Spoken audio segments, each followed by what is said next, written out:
الحمد للہ نحمده ونستعینه ونستغفره ونؤمن به ونتوکل علیہ ونعوذ باللہ من شرور انفسنا ومن سیئات اعمالنا من يهده الله فلا مضل له ومن يضلله فلا هادي له واشهد ان لا اله الا الله واشهد ان محمدا عبده ورسوله اما بعد اعوذ باللہ من الشیطان الرجیم بسم اللہ الرحمن الرحیم والذین ینقضون عہد اللہ من بعد میثاقہ ویقطعون ما امر اللہ بہ ان یوصل ویفسدون فی الارض اولئک لہم اللعنۃ ولہم سوء الدار۔ صدق اللہ العظیم۔ رب اشرح لی صدری ویسر لی امری واحلل عقدۃ من لسانی یفقہوا قولی۔ محترم بزرگ حضرات اور نوجوان بھائیوں، السلام علیکم ورحمۃ اللہ وبرکاتہ۔ مسلسل آپ کے سامنے جس موضوع پر گفتگو ہو رہی ہے وہ موضوع ہے وارثین جنت۔ وہ کون لوگ ہوں گے جو جنت کے وارث بنائے جائیں گے؟ وہ کون لوگ ہیں جن کی گنتی عباد الرحمن میں ہوگی؟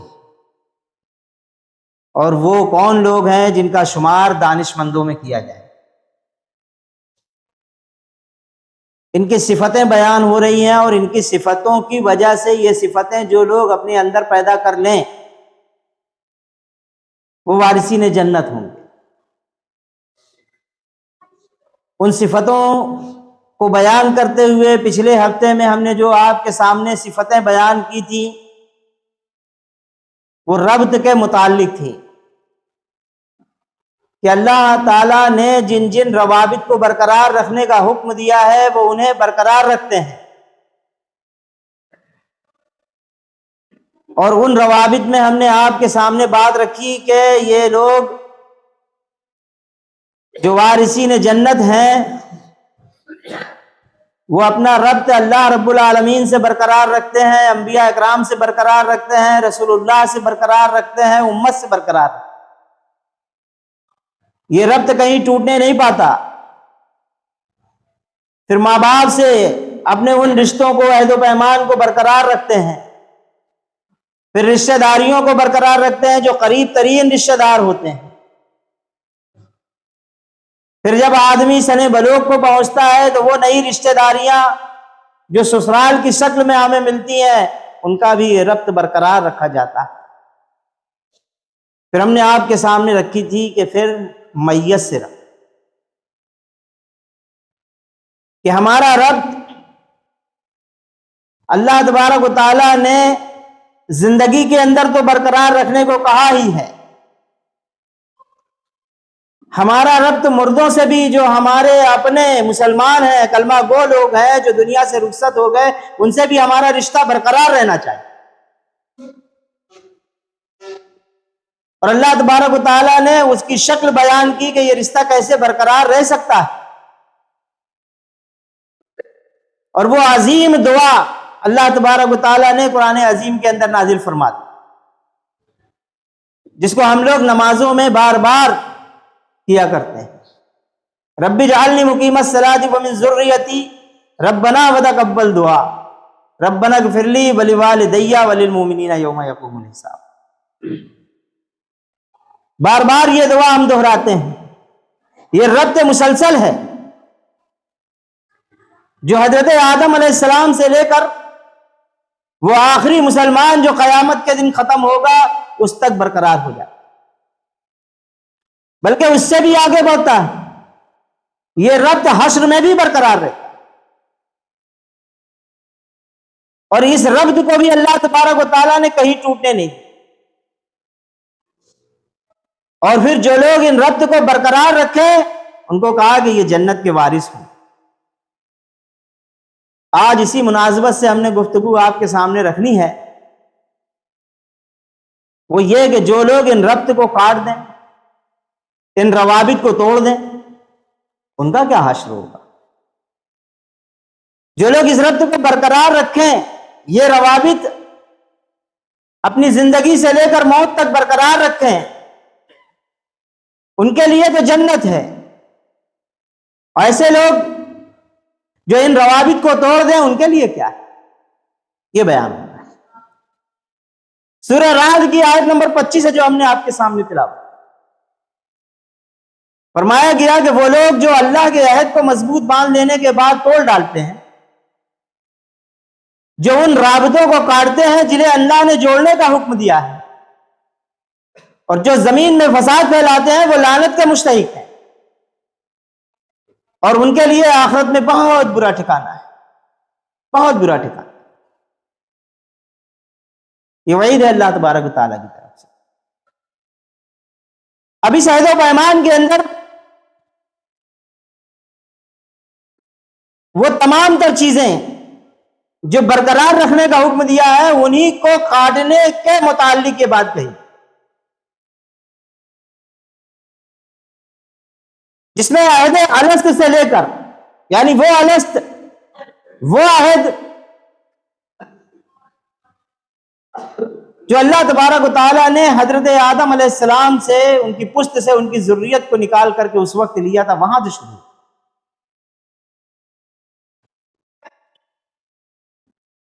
وہ لوگ جو اللہ رب العالمین کے عہد و پیمان سے نکل جاتے ہیں، سب سے پہلے اسی عہد کو توڑتے ہیں،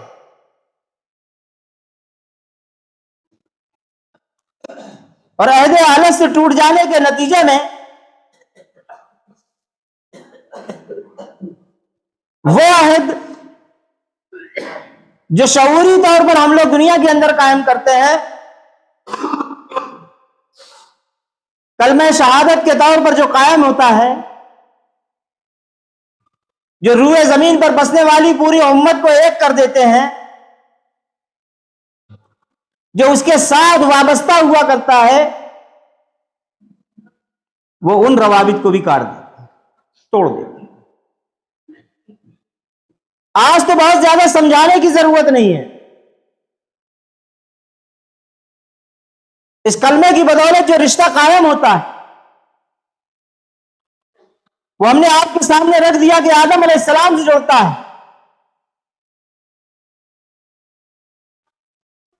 اور آج تک کے روئے زمین پر بسنے والے تمام مسلمانوں سے جڑ جاتا ہے۔ لیکن کیا کیجئے، علامہ اقبال نے اس تہذیب کے متعلق، جس تہذیب نے اس کلمے کی حیثیت کو ختم کر دیا، اس کے متعلق کہا تھا کہ اٹھا کر پھینک دو باہر گلی میں، اٹھا کر پھینک دو باہر گلی میں، نئی تہذیب کے انڈے ہیں گندے۔ یہ انڈے بچے جو نئی تہذیب نے پیدا کیے، اس نے زمین کی بنیاد پر، زبان کی بنیاد پر، رنگ کی بنیاد پر، ملک کے نام پر الگ الگ کر دیا۔ آج مسلمان کہتا ہوا نظر آتا ہے کہ یہ ظلم و زیادتی فلاں جگہ ہو رہی ہے، یہاں پر تھوڑی ہو رہی ہے، جب یہاں ہوگا تب دیکھا جائے۔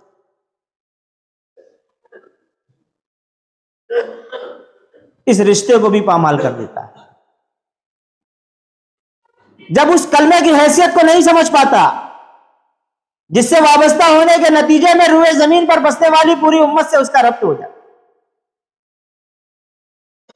اس کے بعد وہ تمام عہدوں کو توڑتا چلا جاتا ہے، کہیں رکتا نہیں۔ جو شخص اللہ رب العالمین سے ربط برقرار نہ رکھے، جو انبیاء اکرام سے اپنے ربط کو برقرار نہ رکھ سکے، جو کلمے کی بنیاد پر ٹھوکر مار دے، اس سے کیا امید کی جا سکتی ہے کہ وہ دنیا کے رشتہ داری اور ماں باپ کی اہمیت کو سمجھے گا اور ان روابط کو وہ برقرار رکھ سکے گا؟ اور اگر برقرار رکھے گا بھی تو نفاق کی بنیاد پر،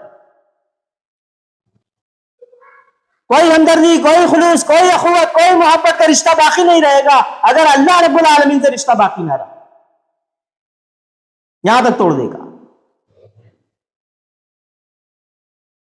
ہر ایک رشتے کے اوپر وہ نشتر چلاتا چلا جائے۔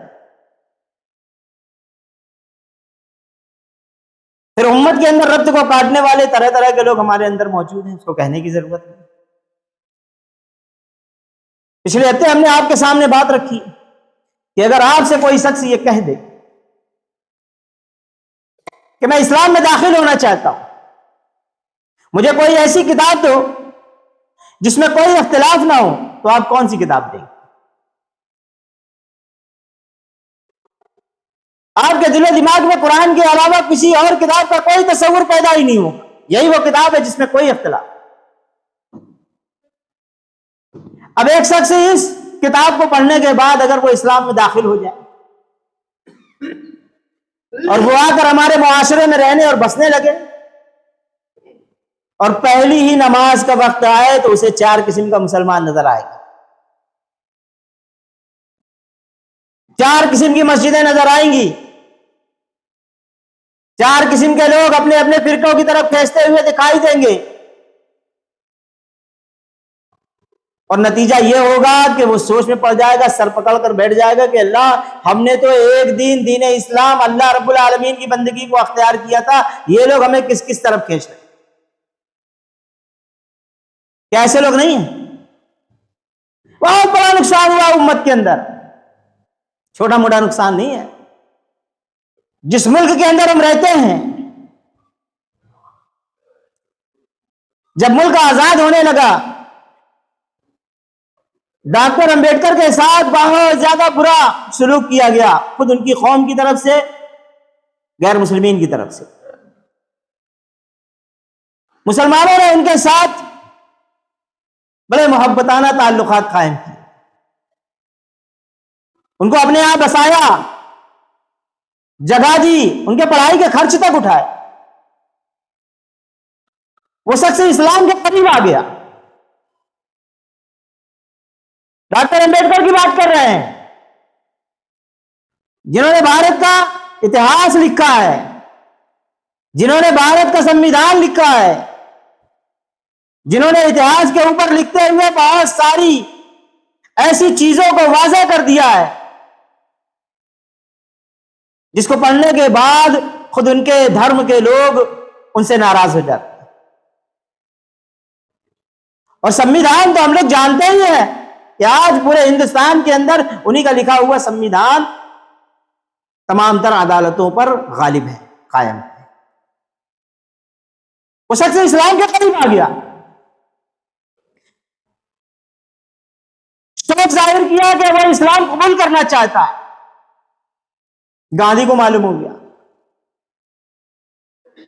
گاندھی نے بلا کر کے ایک سوال کیا کہ امبیڈکر صاحب، آپ اسلام قبول کرنا چاہتے ہیں، ایسا ہمیں معلوم ہوا ہے۔ انہوں نے کہا ہاں یقیناً میں اسلام قبول کرنا چاہتا ہوں۔ آپ اندازہ لگائیں، 80% آبادی تھی ان کے برادری کی، اگر ڈاکٹر امبیڈکر اسلام قبول کر لیتے تو 80% لوگ اسلام میں داخل ہو جاتے، 12% لوگ پہلے سے اسلام قبول کیے ہوئے تھے، یعنی مسلمان موجود تھے۔ لیکن گاندھی کے ایک سوال نے تمام ترکیے دھرے پر پانی پھیر دیا۔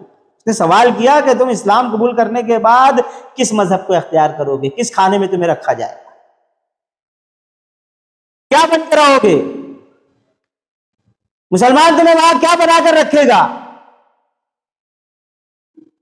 تم سید ہو گے کہ مغل،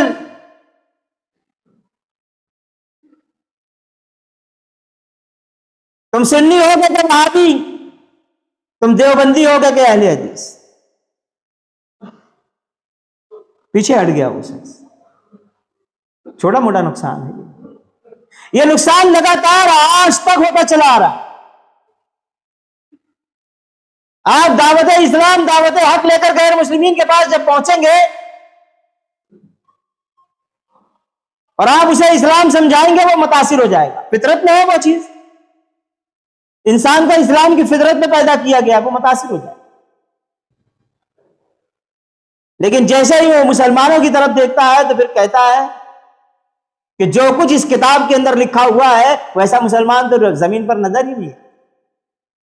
ایسو بیسو لوگ ہم سے سوال کر چکے،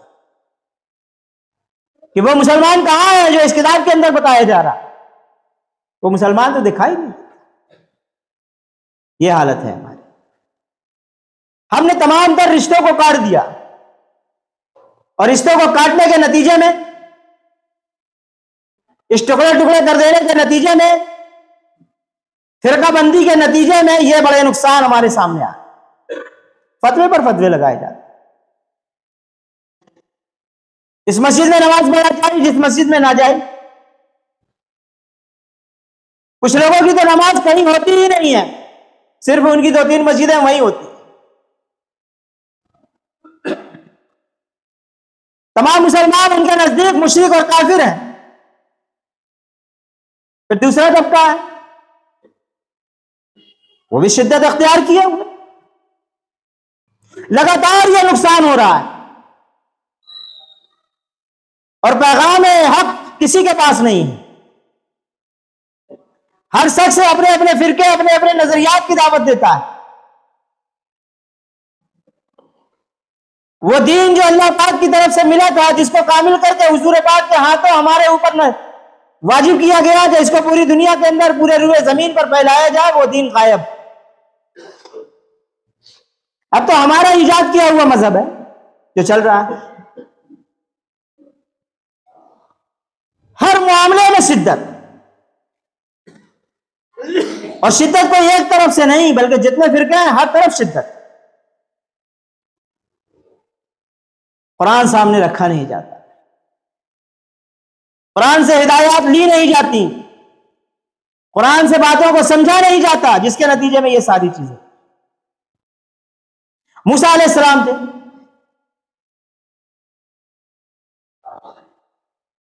وہ تمام تر مصیبتوں سے دوچار تھے جب فرعون کی غلامی میں تھے. پوری قوم زبردست غلامی کے نتیجے میں ظلم سہ رہی. بنی اسرائیل سے بغیر کا کام لیا جاتا تھا. پورے دن ان کو کوڑے کھا کھا کر محنت کرنا پڑتی تھی، اور اس کے نتیجے میں شام کو صرف اتنا کھانا ملتا تھا کہ وہ زندہ رہ سکے. موسیٰ علیہ السلام اس قوم کو بچا کر لے آئے. صحرائے سینا میں ان پر انعامات کی بارش کی گئی. اللہ پاک نے حضرت موسیٰ علیہ السلام کو طلب کیا کہ آؤ ہدایات دیں گے. قوم کو آپ نے پہاڑی کے پیچھے ٹھہرا دیا اور اللہ تعالیٰ سے ملاقات کے لیے چلے گئے. اللہ تعالیٰ نے کہا کہ اے موسیٰ، تمہیں کس چیز نے جلدی آنے کے لیے راغب کر دیا، کس لیے جلدی چلے آئے؟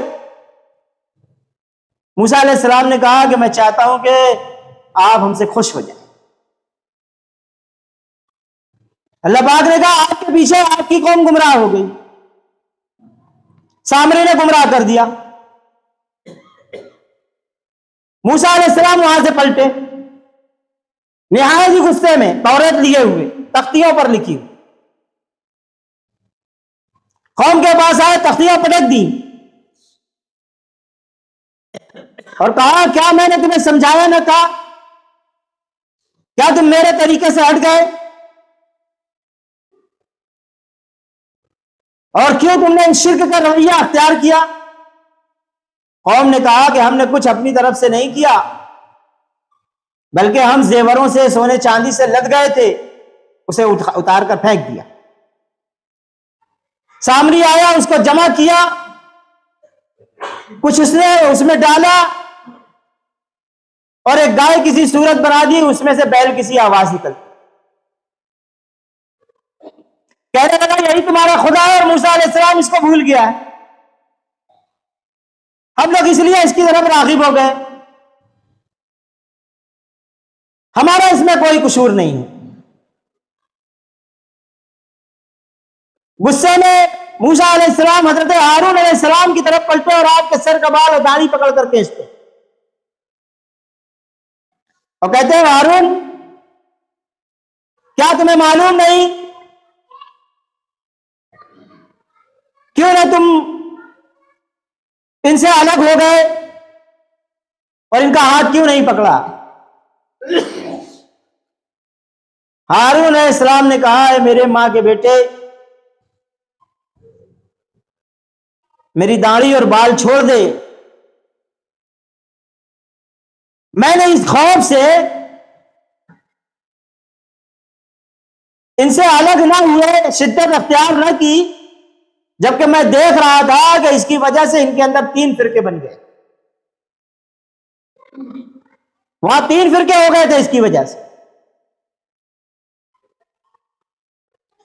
ایک اس کی پرستش کرنے والا جس میں سے بیل کی سی آواز نکلتی تھی، ایک ان کو روکنے والا، اور ایک خاموشی اختیار کرنا۔ ہارون علیہ السلام نے کہا میں نے روکا، یہ نہیں رکے، میں نے شدت اختیار نہیں کی، اس وجہ سے کہ کہیں آنے کے بعد تم مجھ پر الزام نہ رکھو کہ تم نے قوم میں پھوٹ ڈالا، قوم کے اندر پھوٹ نہ ڈل جائے، اس لیے حضرت ہارون علیہ السلام نے شرک کو برداشت کیا۔ سورۃ طٰہٰ کی آیت نمبر 94 کے اندر یہ بات ہے، انی خشیت ان تقول فرقت بین بنی اسرائیل ولم ترقب قولی، فرمایا کہ مجھے اس بات کا ڈر تھا کہ آپ آ کر کہیں گے کہ تم نے بنی اسرائیل میں پھوٹ ڈال دی اور میری بات کا پاس نہ کیا۔ یعنی میں نے ان فرقوں سے علیحدگی اس لیے اختیار نہیں کی، بیزاری اس لیے اختیار نہیں کی، شدت اس لیے اختیار نہیں کی، اس کا اظہار اس لیے نہیں کیا کہ قوم کے اندر کہیں پھوٹ نہ پڑے، اس لیے برداشت کیا۔ اور ہمارے یہاں ہر کلمہ کو دوسرے کلمہ کو کافر کہنے میں ذرا نہیں شرماتے، اس کے فتوے دیے جاتے ہیں، تقریریں کی جاتی ہیں، رشتہ داریاں خراب کی جاتی ہیں، رشتہ داریوں کو کہا جاتا ہے کہ جو لوگ ہمارے فرقے کے اندر داخل نہیں ہوئے ان سے کوئی رشتہ داریاں قائم نہیں ہو سکتی، اگر وہ رشتہ داریاں قائم ہوئی تو حرام کاریاں قائم۔ یہ کہنے والے کون لوگ ہوتے ہیں؟ نام لینے کی ضرورت ہے، پھر اسی لیے میں کہتا ہوں وہ خبیث علماء ہوتے ہیں۔ علماء دین ہی تو ہیں، ان کے پاس بڑی بڑی ڈگریاں ہیں، یہ نظریات لانے والے کون لوگ ہیں؟ یہی تو ہے، بنی اسرائیل کے علماؤں کی طرح۔ رشتہ داریوں کو، خون کے رشتوں کو منقطع کر دیا، تمام تر رشتوں کو کاٹ دیا۔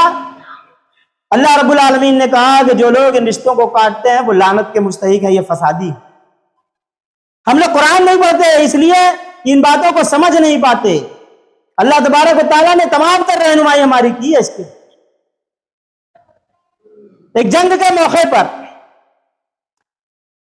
غالب ان کا نام حضرت حاتب رضی اللہ تعالیٰ عنہ، ایک کافر شخص کو پٹک دیا اور قریب تھا کہ اس کے گلے پر خنجر چلا دے، وہ قتل ہونے والا ہی تھا۔ اس نے فوراً اپنی زبان سے کہا اشہد ان لا الہ الا اللہ واشہد ان محمدا عبدہ ورسولہ، لیکن اس کے باوجود انہوں نے خنجر چلا دیا، قتل کر دیا اس کو۔ یہ بات حضور پاک صلی اللہ علیہ وسلم کو بتائی گئی۔ حضور پاک صلی اللہ علیہ وسلم کا غصہ اس قدر بھڑکا، لوگوں نے کہا، تاریخ کے اندر یہ الفاظ آتے ہیں کہ ہم نے اتنے غصے میں حضور پاک صلی اللہ علیہ وسلم کو کبھی نہیں دیکھا۔ آپ نے پوچھا کہ حاتب تم نے اسے قتل کیوں نہیں کیا، قتل کیوں کیا، چھوڑ کیوں نہیں دیا؟ کہنے لگے کہ وہ موت کے خوف سے کلمہ پڑھا تھا۔ حضور پاک صلی اللہ علیہ وسلم نے فرمایا کیا تو نے اس کے دل چیر کے دیکھے تھے؟ کیا تو نے اس کا سینہ پھاڑا تھا؟ یہ ذریعہ تمہارے پاس کہاں سے آ گیا کہ وہ صحیح بول رہا تھا، صحیح کلمہ اختیار کیا تھا، یا وہ خوف سے اس کلمے کو پڑھا تھا؟ اور اگر خوف سے بھی پڑھا تھا تو معاملہ اللہ کے اختیار میں تھا، لہذا تمہارا معاملہ اللہ کے علاوہ، میں اس سے بری ذمہ ہوں۔ اندازہ لگاؤ، صحابہ کرام کا تو یہ عمل، حضور پاک صلی اللہ علیہ وسلم کی تو یہ تعلیمات ہے، اور ہمارا ملا کہتا ہے کہ ان سے رشتے قائم نہیں ہو سکتے، اور کلمہ گو۔ کون سا ایسا مسلمان ہے اور کس فرقے کا مسلمان ہے جو اس کلمے کو نہیں ادا کرتا، اسی قرآن پر ایمان نہیں رکھتا؟ کس فرقے کا مسلمان ہے جو حضور پاک صلی اللہ علیہ وسلم کو رسول نہیں مانتا؟ اور اگر کوئی شخص یہ اعلان کر دے کہ وہ حضور کو نہیں مانتا تو وہ وہابی نہیں ہوتا، کافر ہوتا ہے. لیکن ان خبیث کے بچوں کو کبھی یہ ہمت نہیں کہ ایسے لوگوں کو کافر کہہ سکے، وہ وہابی کہتے ہیں. اور شدت یہاں پر پہنچتی ہے کہ ان کے پیچھے نماز نہیں پڑھی جائے گی، ایک طبقہ یہ کھڑا ہو جاتا ہے اور وہ نماز پڑھتے بھی نہیں ہیں. اور آپ اندازہ لگائیں کہ جو شخص ایک فرقے کے لوگوں کے پیچھے نماز نہیں پڑھتا، وہ اسی فرقے کا ذبیحہ کیوں کھاتا ہے؟ ہر روز سلاطہ ہاؤس کے اندر ہزاروں جانور کو ذبح کرنے والے لوگ کون ہیں؟ کیا وہ اسی جس کو وہ باطل فرقہ کہتے ہیں، کافر فرقہ کہتے ہیں، وہی لوگ نہیں ہیں وہ ذبح کرنے والے؟ ایک طرف وہ کسائی کھڑے ہو کر کے گالیاں دیتا رہتا ہے، دوسرے طرف ملا جی بسم اللہ کہہ کر کے جانور کو ذبح کرتا رہتا ہے. وہی جانور تو ہم کھاتے ہیں، وہی وہ بھی کھا رہا تھا. یہ ذبیحہ اس کے لیے کیسے حلال ہے؟ جب دوسرے کے پیچھے وہ نماز نہیں پڑھ سکتا، یہ ذبیحہ کیسے کھا سکتا ہے؟ پھر وہ دوسرے فرقے کے لوگوں کو نکاح کیسے پڑھا سکتا ہے؟ اور دوسرے فرقے کے لوگ اگر وہ نکاح پڑھا دے تو وہ نکاح کیسے ہو سکتا ہے؟ اندازہ لگا. لیکن جہاں ان کے فائدے ہیں، جہاں جیب گرم ہونی ہے، وہاں پر ہمارا کوئی اختلاف نہیں ہوگا. لیکن جہاں سے ہمارا کوئی معاملہ نہیں ہے، اس میں ہم جھگڑے ڈالیں گے، اس میں فساد پیدا کریں گے، اس میں فرقے بندیاں کریں گے تاکہ اس امت کے چیتھڑے اڑ جائیں. یہ ہے وہ چیز. باتیں اور بھی ہیں آپ کے سامنے، ہم اور بھی بات رکھ سکتے ہیں. اور اسی لیے یہ امت ہر ایک کو کافر کہنے والی امت، ہر ایک فرقہ آج لعنت زدہ ہو گیا. وقت زیادہ ہو گیا، ہم اپنی بات کو یہیں پر روک دیتے ہیں. حالانکہ باتیں کچھ اور تھی جو آپ کے سامنے رکھنا تھی، وہ نہایت ضروری تھی، اور انشاءاللہ موقع ملا تو آپ کے سامنے اگلے ہفتے میں رکھیں گے. ربنا تقبل منا انک انت السمیع العلیم وتب علینا انک انت التواب الرحیم وآخر دعوانا ان الحمد للہ رب العالمین.